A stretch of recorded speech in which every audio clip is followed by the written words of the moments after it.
पक्षियों को दाना देने से चमकती है किस्मत। भारतीय संस्कृति में जीव जंतुओं और प्रकृति के प्रति करुणा, दया और सेवा को बहुत बड़ा पुण्य माना गया है। इन्हीं मान्यताओं में से एक है पक्षियों को दाना देना। कहा जाता है कि नियमित रूप से पक्षियों को दाना देने से व्यक्ति की किस्मत चमकने लगती है। ये कथन केवल आस्था तक सीमित नहीं है, बल्कि इसके पीछे मानवीय मूल्यों, सकारात्मक सोच और प्रकृति से जुड़ाव का गहरा संदेश भी छिपा है। पक्षी प्रकृति के सुंदर और नाजुक प्राणी हैं। वे खुले आकाश में उड़ते हैं और पर्यावरण संतुलन बनाए रखने में अहम भूमिका निभाते हैं।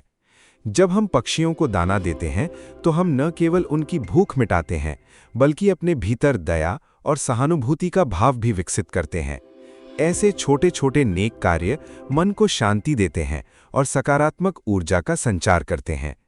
धार्मिक और आध्यात्मिक दृष्टि से देखा जाए तो कई शास्त्रों और लोक मान्यताओं में जीवों की सेवा को ईश्वर की सेवा के समान माना गया है।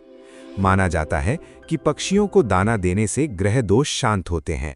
विशेषकर शनि और राहु से जुड़ी मान्यताएं प्रचलित हैं। बहुत से लोग शनिवार या मंगलवार को पक्षियों को दाना देना शुभ मानते हैं। हालांकि ये विश्वास व्यक्तिगत आस्था पर आधारित है, पर इनसे प्रेरित होकर किया गया सेवा भाव निश्चय ही मन को सुकून देता है।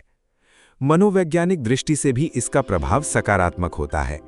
जब कोई व्यक्ति निस्वार्थ भाव से किसी जीव की मदद करता है तो उसके भीतर आत्मसंतोष और प्रसन्नता का भाव पैदा होता है।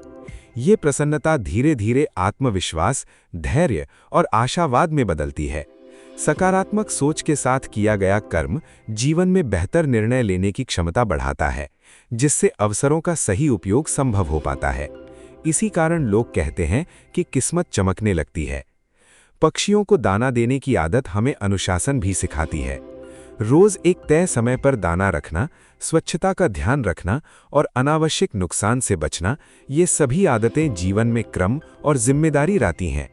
जिम्मेदार व्यक्ति अक्सर अपने काम और संबंधों में बेहतर प्रदर्शन करता है, जिसका प्रभाव उसके भविष्य पर पड़ता है। इसके अलावा ये प्रकृति से जुड़ने का सुंदर माध्यम है। आज के भागदौड़ भरे जीवन में मनुष्य प्रकृति से दूर होता जा रहा है। पक्षियों को दाना देते समय हम कुछ पल रुकते हैं, उन्हें देखते हैं, उनकी चहचहाहट सुनते हैं। ये छोटा सा अनुभव तनाव कम करता है और मन को तरोताजा कर देता है। शांत मन के साथ किया गया प्रयास अक्सर सफल होता है। ये भी ध्यान रखना चाहिए कि दाना देते समय सही प्रकार का भोजन और सुरक्षित स्थान चुना जाए। साफ अनाज, पानी की व्यवस्था और प्रदूषण से दूर जगह चुनना आवश्यक है, ताकि पक्षियों को लाभ हो। सेवा का उद्देश्य तभी पूरा होता है जब वह सच में हितकारी हो। अंत में ये कहा जा सकता है कि पक्षियों को दाना देने से किस्मत चमकने की बात प्रतीकात्मक है। इसका वास्तविक अर्थ है नेकी, करुणा और सकारात्मकता का जीवन में प्रवेश। जब हम दूसरों के लिए अच्छा करते हैं तो हमारे भीतर भी अच्छा पनपता है। यही अच्छाई धीरे धीरे हमारे विचारों, कर्मों और अवसरों को बेहतर बनाती है। इसलिए यदि किस्मत चमकानी है तो आज से ही छोटे छोटे नेक कार्यों की शुरुआत करें, पक्षियों को दाना देकर।